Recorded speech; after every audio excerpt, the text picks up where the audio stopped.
आज का विषय गंभीर है और इसलिए गंभीर है क्योंकि देश की सुरक्षा का सवाल है।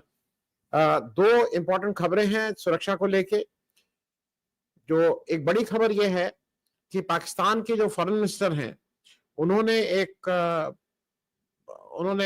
डिफेंस मिनिस्टर, माफ कीजिएगा, ख्वाजा मोहम्मद आसिफ साहब, उन्होंने एक वक्तव्य जारी करके जानकारी दी कि जो उनका न्यूक्लियर प्रोग्राम है वो सऊदी अरेबिया के लिए उपलब्ध है।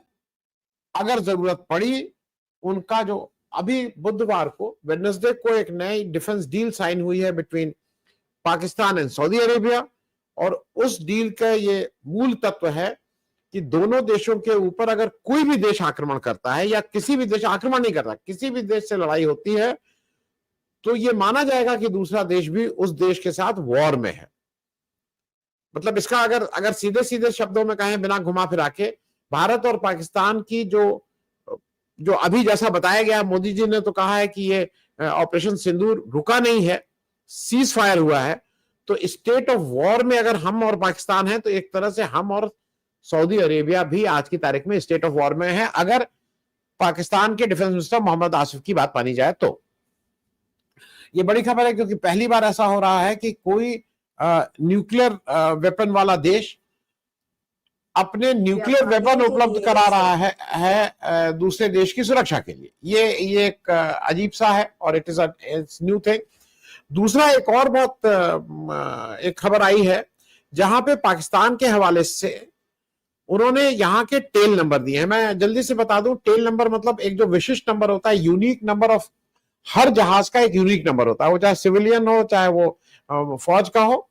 उन्होंने फौज के उन जहाजों के जो 4 रफेल उन्होंने गिराए उसके टेल नंबर दे दिए, जारी किए हैं। और साथ में एक वक्त एक बड़ी स्टोरी भी आई है कि कैसे 7 जहाज गिरे हैं, उसके डिस्क्रिप्शंस दिए गए हैं।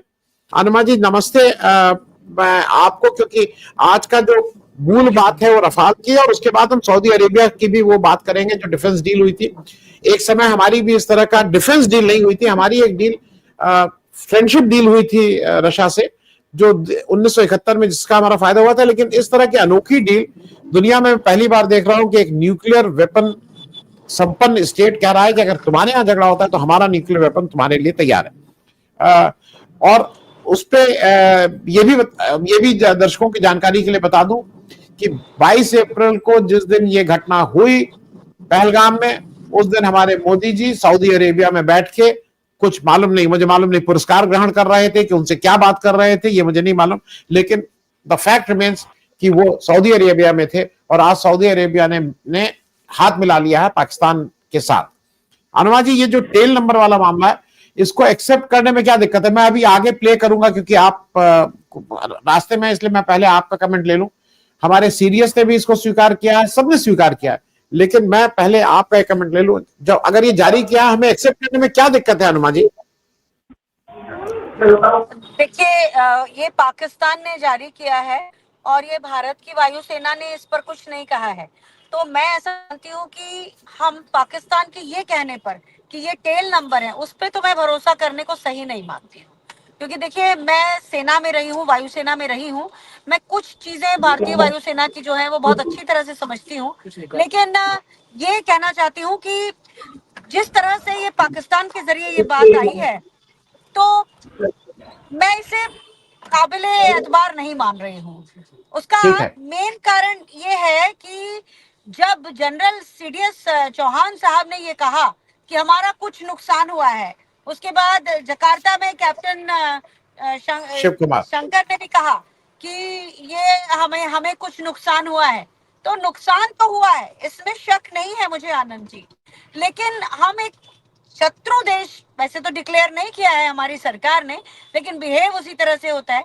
अगर उन्होंने इसके टेल नंबर बताए हैं तो मैं नहीं मानती कि इस पे हमें भरोसा करना चाहिए। लेकिन एट द सेम टाइम सरकार इस तरह की गलतफहमियां लोगों के अंदर क्यों डालना चाहती, ये समझ से परे है कि अगर हमारा कोई नुकसान हुआ है तो वो बताने में क्या प्रॉब्लम है। इस देश में जब 1971 का युद्ध हुआ था तो हमारे 13 जहाज जो थे वो या तो डिसअपियर हुए या कुछ हुआ, उनके उस समय अपरेंटली रिकॉर्ड पर 5 ही जहाज, लेकिन हम युद्ध जीते थे, हमने 2 फाड़ कर दिया था। तो ये अगर कोई भी देश की सेना अपने कोलेटरल डैमेज को बताती है तो ये शर्मिंदगी की बात नहीं है। अंततः तो जीत हमारी हुई है ना। अंततः तो हमने पाकिस्तान को हथियार डालने पे मजबूर किया है ना। तो ये बताने में क्या जाता है। लोग अटकलें लगाएं, यहाँ वहां की बातें करें, सेना के ऊपर अविश्वास की नजरों से देखें, ये बर्दाश्त नहीं है हमको। हम देश के अच्छे नागरिक हैं।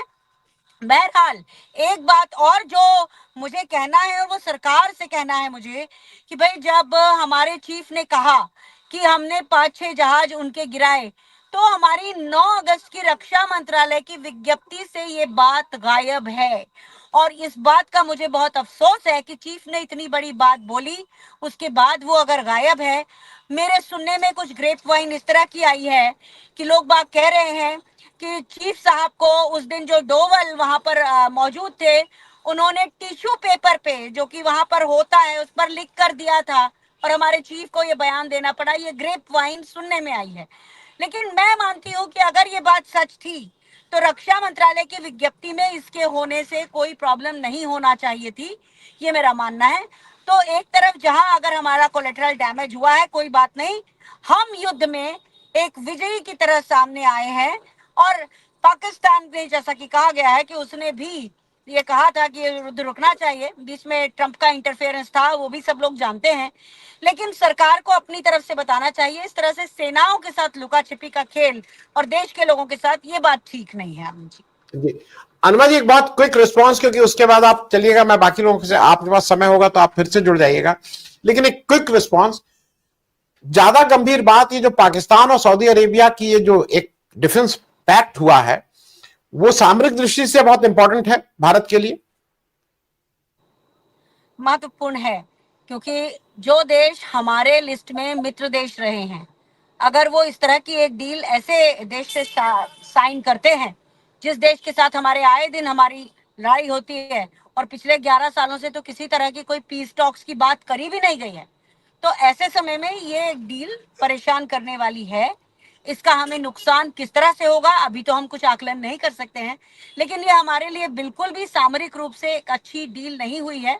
और इसका हमें इसके बारे में सतर्क बहुत रहना पड़ेगा, क्योंकि हमने बहुत खुल के इस बार अपनी ही गुटनिरपेक्ष नीति के खिलाफ जाकर हमने इजराइल का बहुत ज्यादा समर्थन किया है। और इजराइल ने कतर के ऊपर जो आक्रमण किया है, जो हमला किया है, तो उस सब के मद्देनजर हमारे लिए ये डील जो है ये कहीं से भी मुझे लगता है ये थोड़ी सी चेतावनी जैसी है और हमें सतर्क रह के इसके ऊपर ध्यान रखना पड़ेगा।